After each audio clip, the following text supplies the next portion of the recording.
ke gedung C. Oke, aku ke gedung B. Ya.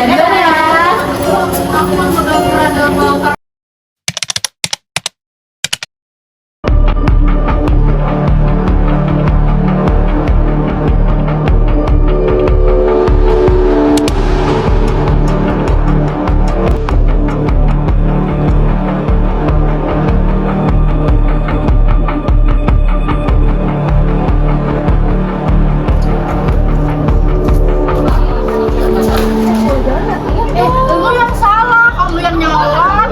Lu yang minta maaf. Lu gak tahu gue lagi ngapain. Kenyolot ya sama gue ya. Lu gak usah sosokan deh. Ayo kita ribut kalau mau, ha? Jangan dorong-dorong. Ayo, dorong-dorong.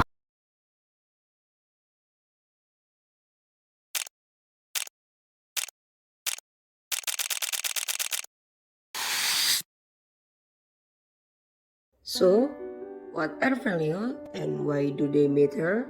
Dalam filsafat terdapat cabang bernama aksiologi, yakni studi yang membahas nilai-nilai, baik itu nilai moral, sosial maupun estetika. Aksiologi berperan penting dalam memahami bagaimana nilai-nilai tersebut membentuk perilaku dan hubungan antar manusia. Namun kini kita menyaksikan penurunan kualitas nilai moral yang cukup signifikan.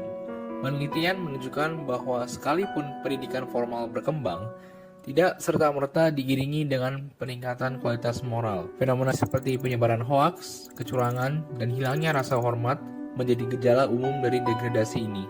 Dalam perspektif aksiologi, nilai moral merupakan fondasi bagi kestabilan sosial. Ketika nilai-nilai ini mengalami penurunan, maka akan muncul ketidakseimbangan yang berujung pada konflik, keretakan sosial, bahkan masalah kesehatan mental.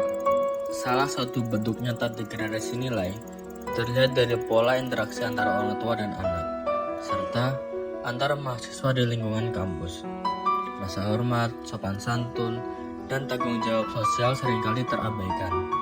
Media sosial turut menjadi pemicu, dengan konten-konten yang mendorong individualisme dan sikap apatis terhadap nilai-nilai luhur.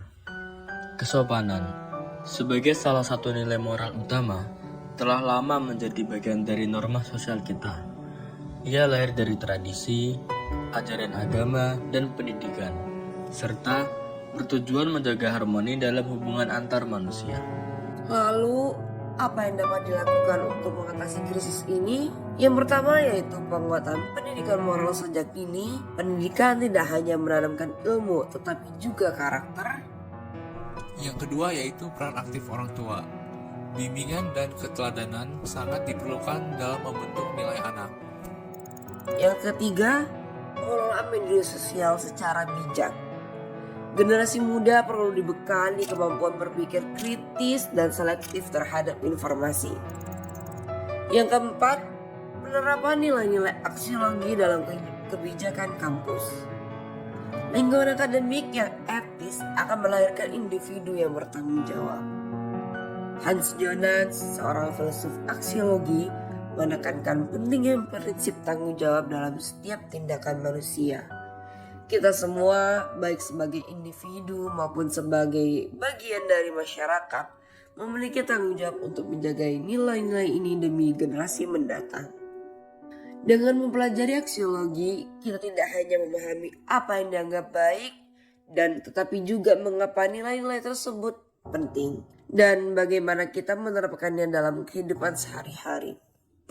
Jadi, pertanyaannya bukan hanya what are values and why do they matter, melainkan if values guide our lives, why do they feel so easy to ignore today? Mari kita jadikan nilai dan norma sebagai dasar membangun peradaban yang tidak hanya maju secara teknologi, namun juga tentang secara moral dan etika.